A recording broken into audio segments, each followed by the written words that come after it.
கடலூர் மாவட்டம் குமராட்சி ஒன்றியத்தை சேர்ந்த வெள்ளூர் சிற்றூராட்சியில் ஊராட்சி செயலாளராக வேலை பார்த்த நான் ஓய்வு பெற்று இன்றைக்கி 2012 நான் உள்ளேன். ஆனால் அதற்கு முன்னாடி சிறு சிறு சேர்த்து வைத்த காசை வைத்து ஒரு மனையை வாங்கி அதில் வீடு கட்டி என் பையன் பெயரில் எழுத சொல்லி என்னை வற்புறுத்தி கட்டாயப்படுத்தி எழுதிவிட்டான். எனக்கு சோர்ஸ் போடுகிறேன், உன்னை கவனித்துக் கொள்கிறேன், நீ ஏன் கவலைப்படுற அப்படின்னு சொல்லி வீடு கட்டி வாங்கிய கடனையும் அவன் திருப்பி தரவில்லை.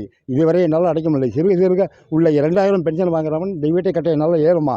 ஏதோ வெளிநாட்டில் இருக்கிறான் பையன், அவன் எல்லாமே செய்வான், அதனால் கவலைப்படாங்கன்னு சொல்லி தனலட்சுமி சிட்பண்ட்ஸில் ஒரு 3 லட்ச ரூபா சீட்டு ஒன்று, 5 லட்ச ரூபா சீட்டு ஒன்று போட்டு அந்த வீட்டை கம்ப்ளீட் பண்ணி அழகு பார்த்தேன். பையன் இதுவரை எதுவும் கவனிக்கவில்லை, எதையும் கொடுக்கவில்லை. தலையை ஏமாற்றி விடான். கடன் தொல்லை என்னால் தாங்க முடியவில்லை, சலிக்க முடியவில்லை. என்னால் எனக்கு சாப்பாட்டுக்கும் வழி இல்லை. 2000 வச்சு நான் என்ன செய்ய முடியும்?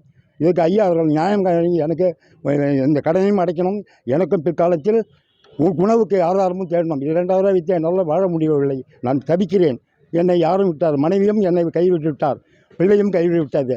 ஒரு பெண்ணு ஒரு பிள்ளை, அதுவும் பெண் பிள்ளையும் கவனிக்கலை. நான் என்ன செய்வது?